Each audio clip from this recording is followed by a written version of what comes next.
Houve um homem que passou a vida inteira tentando se tornar alguém. Não alguém específico. Não um nome, um cargo ou um título que pudesse mostrar aos outros. Apenas alguém melhor. Melhor do que era ontem. Mais calmo, mais forte, mais desperto, mais no controle. Desde cedo ele sentia que havia algo em si que precisava ser ajustado, como se tivesse nascido com uma engrenagem levemente fora do lugar. Nada que os outros percebessem claramente, mas o suficiente para fazê-lo sentir que estava sempre um passo atrás do que deveria ser. Ele observava as pessoas ao seu redor e se perguntava como conseguiam viver com tanta naturalidade, como conseguiam rir sem culpa, descansar sem ansiedade, existir sem essa sensação constante de que algo precisava ser corrigido. Dentro dele havia sempre uma urgência silenciosa, um pensamento que nunca terminava completamente, uma expectativa de que, em algum ponto do futuro, tudo finalmente faria sentido. Ele acreditava que, se conseguisse organizar seus pensamentos, disciplinar suas emoções e dominar seus medos, finalmente encontraria paz. Acreditava que a paz era uma consequência lógica do esforço certo, do método certo, da prática certa. Então ele começou.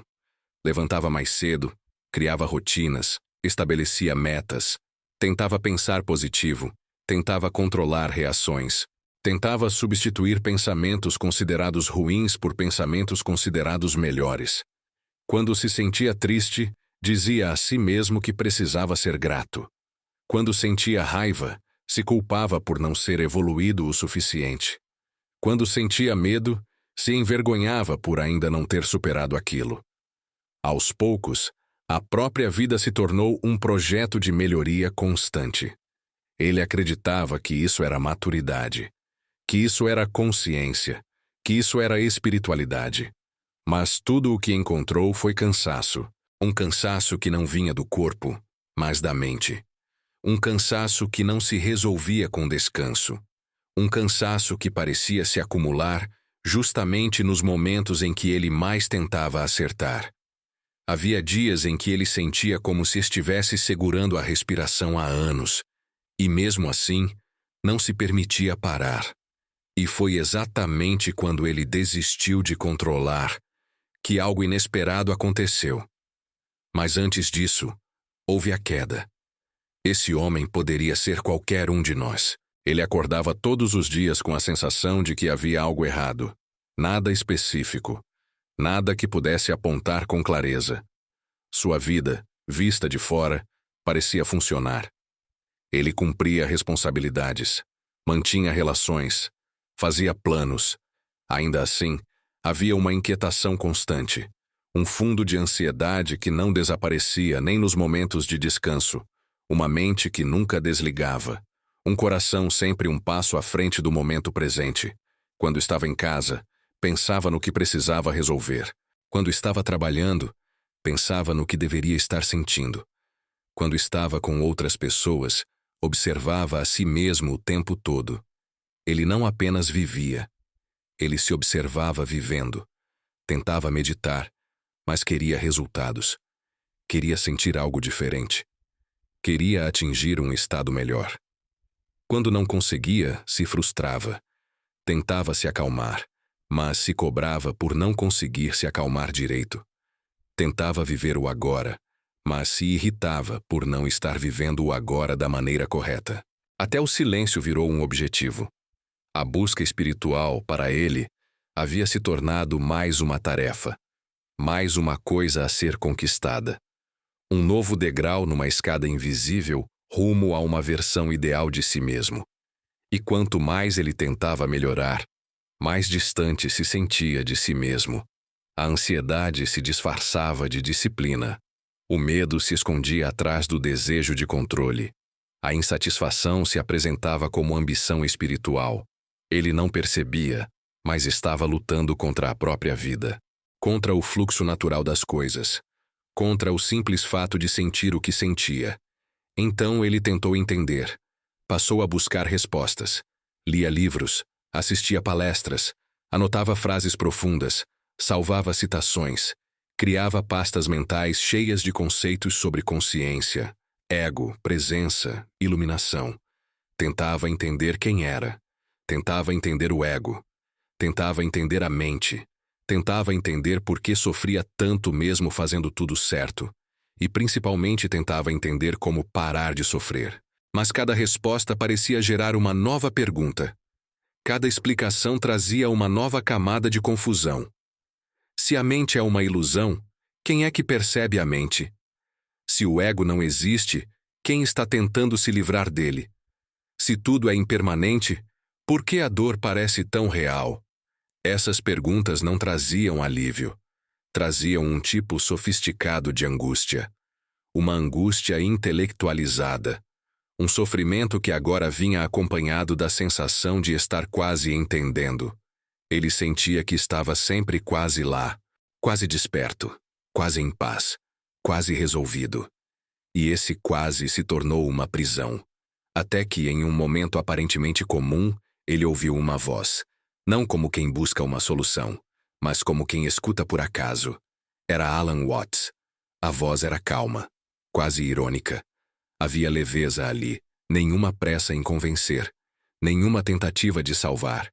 E então veio a metáfora. Você não pode se levantar puxando a si mesmo pelos próprios cadarços. Algo ali quebrou. Não foi uma revelação mística. Foi um reconhecimento silencioso. Uma espécie de riso interno, seguido de um desconforto profundo. Alan Watts falava do esforço espiritual como uma armadilha.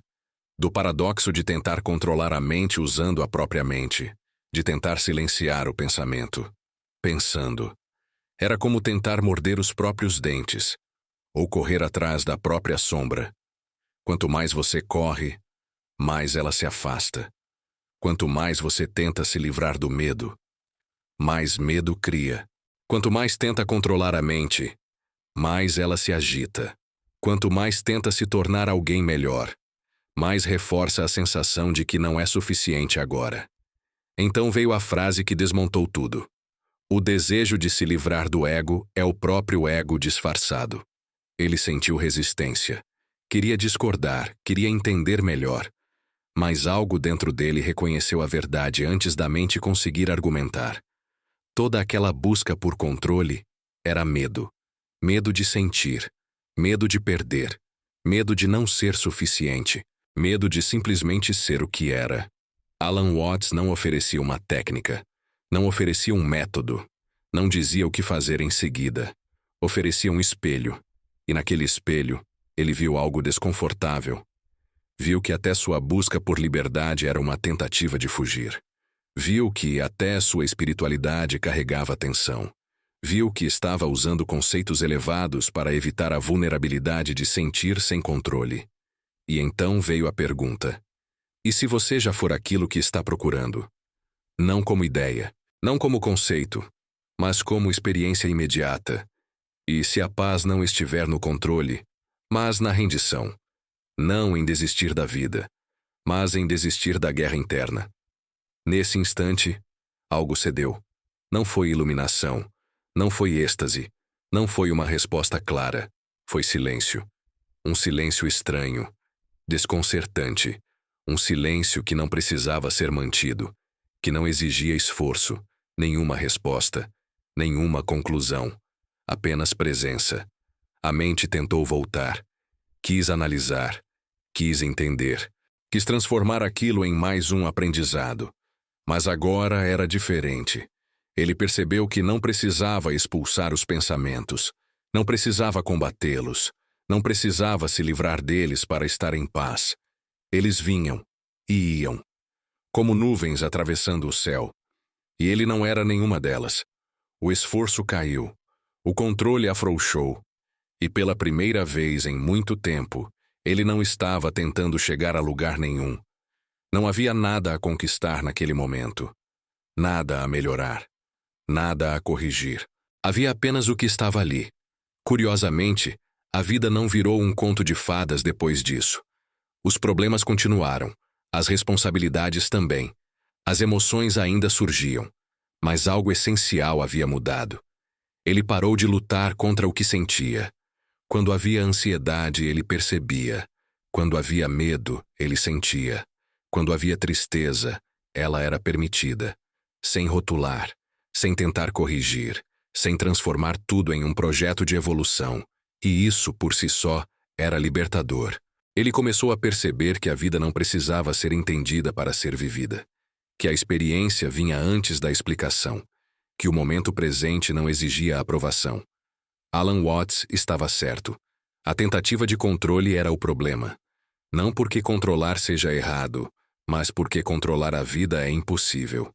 E tentar o impossível gera sofrimento. Ele não se tornou alguém especial. Não se iluminou. Não abandonou o mundo. Apenas deixou de resistir a ele.